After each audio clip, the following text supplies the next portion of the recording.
Protect your DNA. BioPQQ can promote formation of new mitochondria. Infowarsstore.com. Tonight, the Baltimore Police Department floats a conspiracy theory that black gangs are coming for them. But black people in Baltimore are forming lines to protect the police.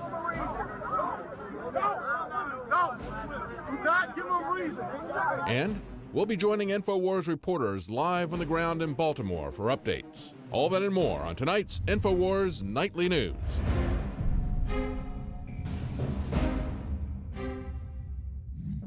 Thousands of police and National Guard troops are on the streets tonight in Baltimore, Maryland, in an effort to rid the city of dangerous and violent protesters. This in the aftermath of the death of 25-year-old Freddie Gray, who died last week after suffering injuries he received while in police custody. Here's what we know so far. On Sunday, April 12th, Freddie Gray became the latest victim in what has become an epidemic of police murders of American citizens. He was viciously attacked by Baltimore cops, and his arrest was captured on video. The beating was not captured on video, only the arrest. But the video shows the officers picking up Freddie Gray from the ground. His leg is clearly broken. He has little control over his body, and he is in obvious pain as the cops drag him across the road and dump his body into the back of a police van. Medical professionals and an ambulance were not immediately called. Police records show that the arrest took place at 8:45 a.m., but an ambulance was not called until a half an hour later at 9:24. Freddie Gray was then hospitalized in critical condition and in a coma with a shattered vertebrae, a broken spine, a broken leg, and a crushed larynx. He died a week later when doctors attempted emergency spinal surgery. The Baltimore police are reviewing the case. 6 of the cops involved have been suspended with pay, and no more details have been released to the public. So nobody knows exactly what happened in the back of that police wagon, and we don't know exactly how Freddie got all those injuries, but we do know this. That is, the Baltimore Police Department, they will be investigating themselves. And I tell you who's not very happy about that, and that's Freddie Gray's family.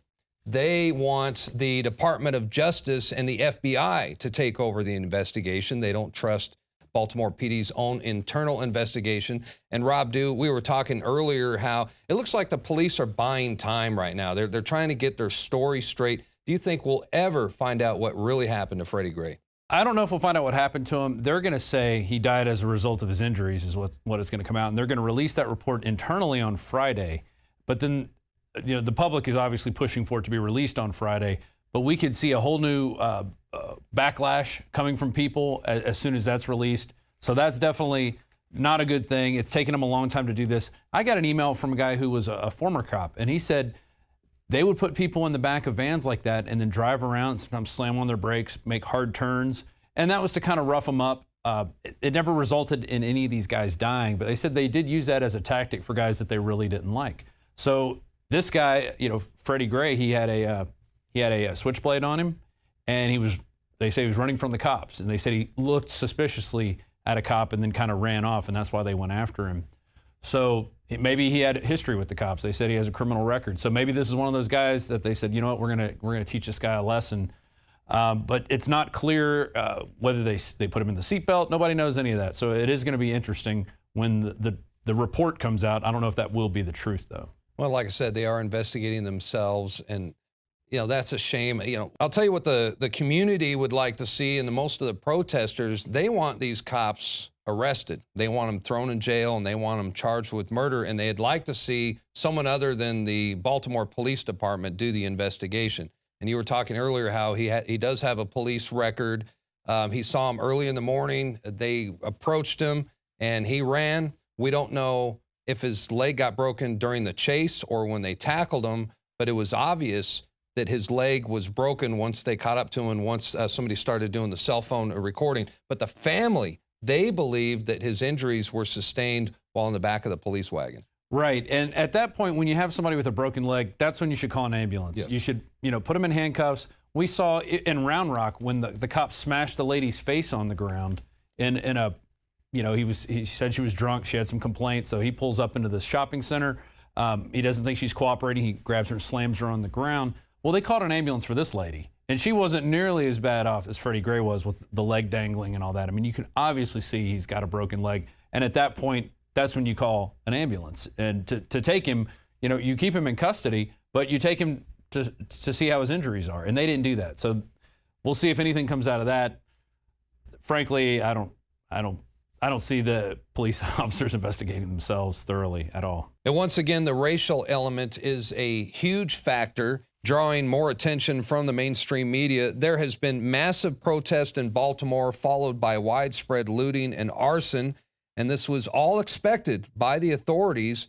But for some reason, the Baltimore police, they were ordered to stand down. I mean, they were ordered not to stop the looters when the riots exploded over the weekend.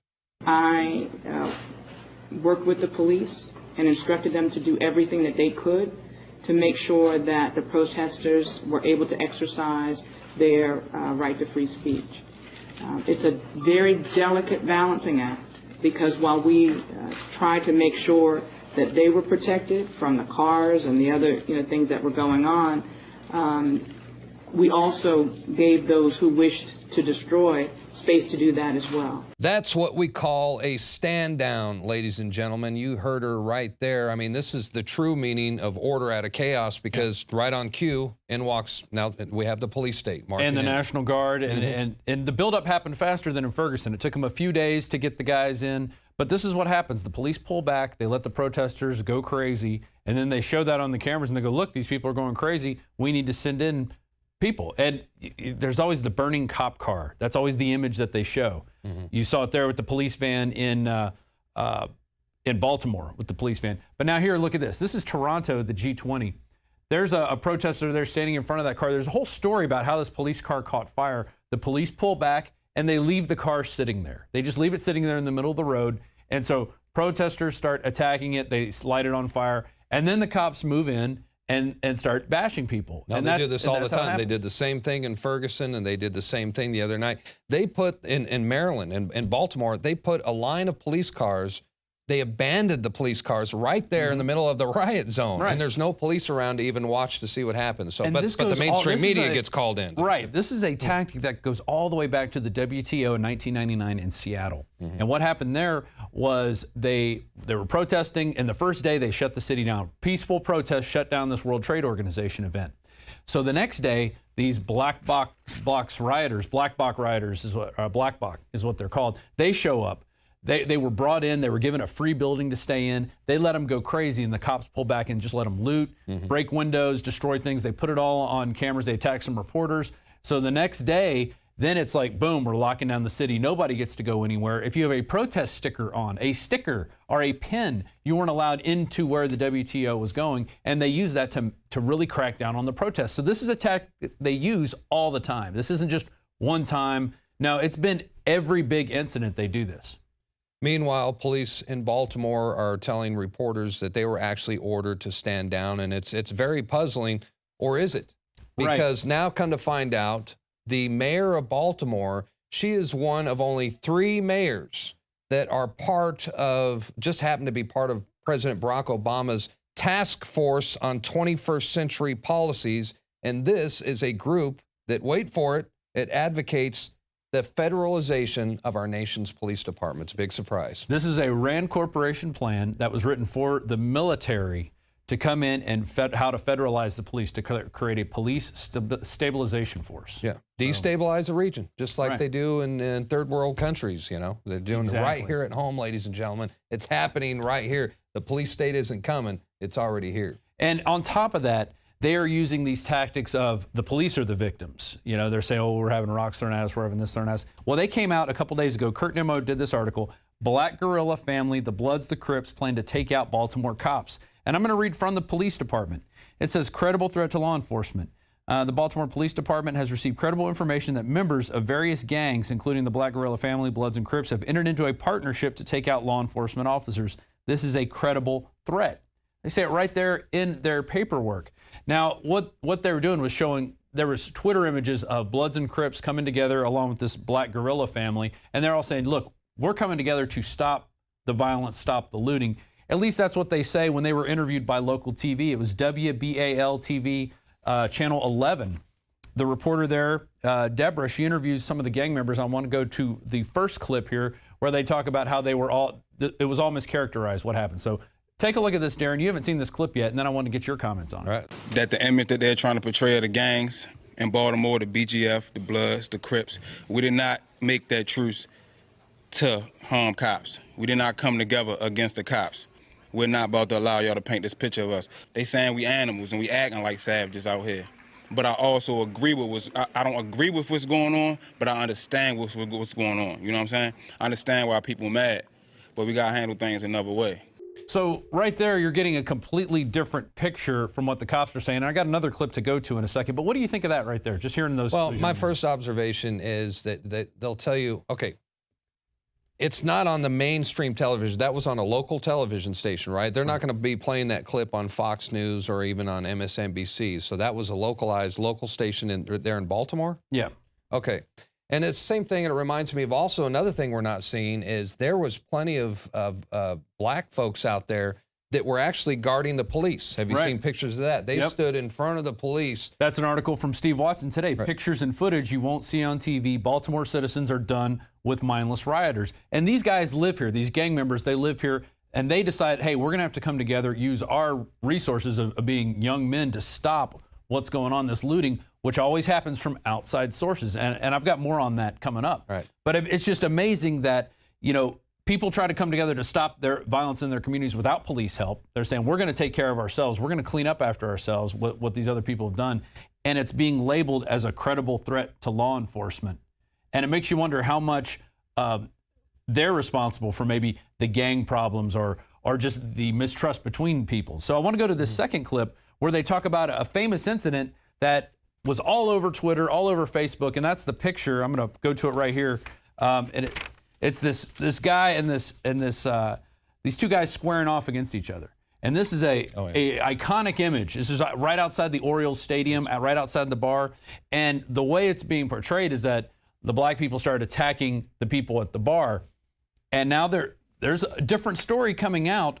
The city paper published a little bit different, but here's what they had to say. Here's what the young men that were there had to say. We're not trying to shoot police. We're not going to let that stop us from doing what we already originally planned to do. Stop believing everything you hear in the media.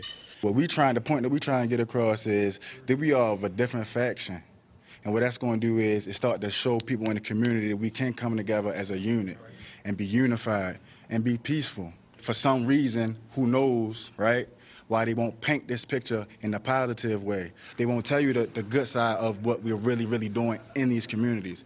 So they're painting a completely different picture of that event, and the way the cops are portraying them is coming together to come and take out cops.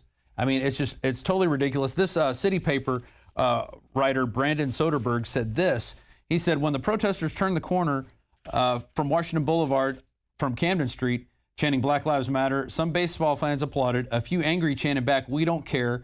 Someone who worked at the bullpen confirmed this for me. He also said some patrons chanted, run them over, and one yelled, go get them. Other protesters, including a city paper contributor and gang members interviewed by WBAL, recall bar patrons calling them the N-word, among other racist epithets. Well, you're not going to hear about that because they want that picture to be seen. It's black versus white. Right. They want a race war. Yeah, they do. And this justifies the police state. This way they have a reason to justify the expansion of federal powers into the police force, and that's exactly what they're doing. This we is have by to show design, them how to ladies and take gentlemen. control of a city. Yep. That's what they're trying to show. Yep.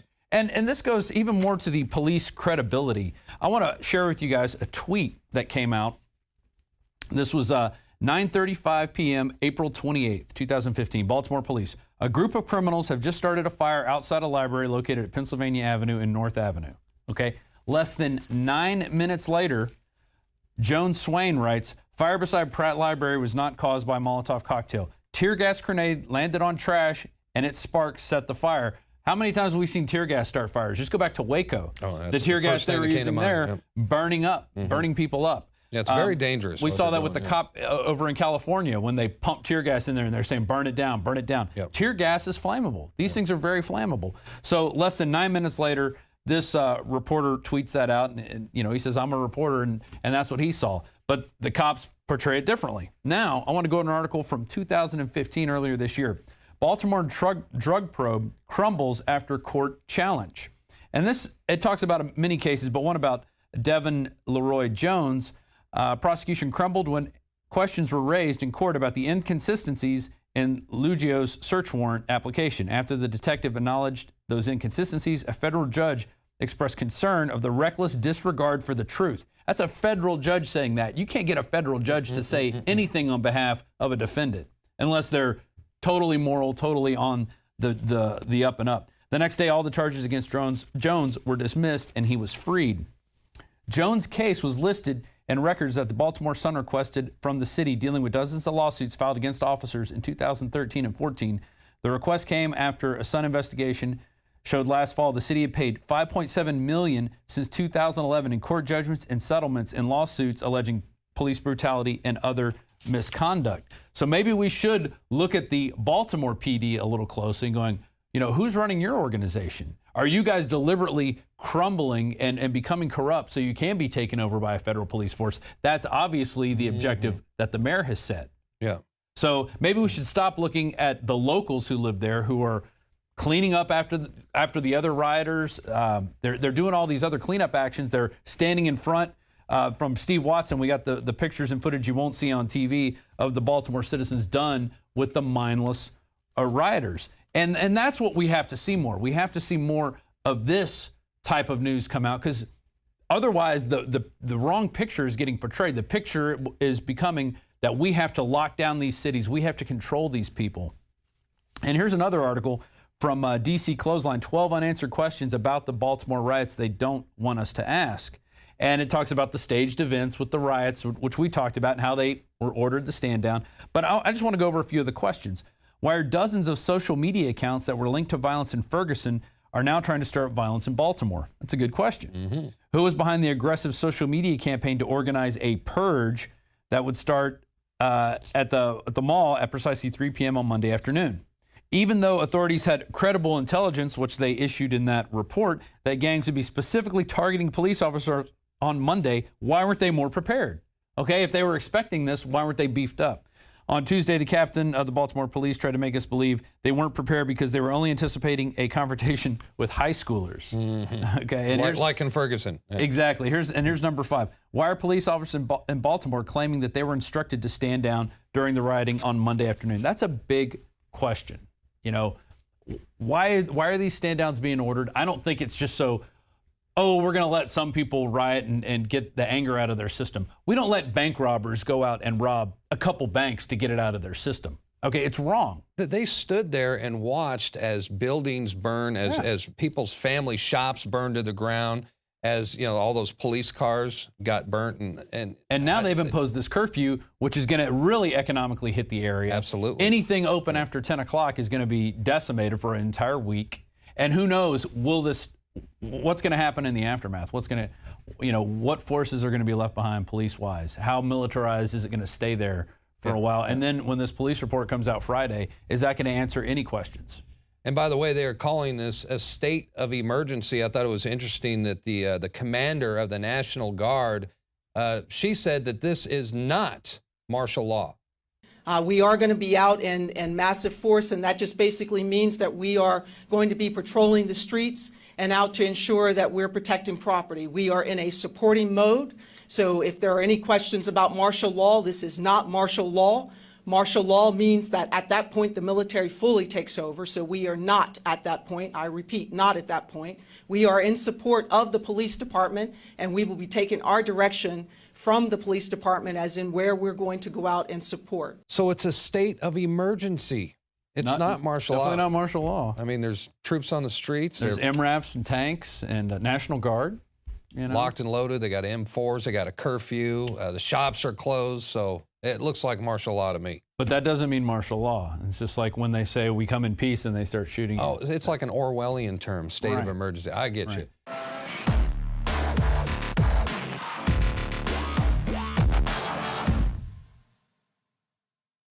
the knowledge of the ancients, tried and true, trusted herbs and extracts fused with the latest nutraceutical science. Introducing the all-new Ancient Defense Herbal Immunity Blend, crafted with over 14 key ancient herbs and extracts to supercharge and prepare your body for what experts admit is the most dangerous season of the year. We have rejected hundreds of other formulations in our quest to bring you what is simply the most powerful and comprehensive proprietary formula that we have ever created in the realm of herbal immunity. For the last 2 years, our team has been working with top doctors, nutritionists, and chemists to develop the ultimate nutraceutical formulation. Experience the benefits of combining over 14 ancient herbs and extracts with exciting new advances in nutraceutical science. For a limited time, get 25% off on this introductory offer. Visit ancientdefense.com or call 888-253-3139. ancientdefense.com.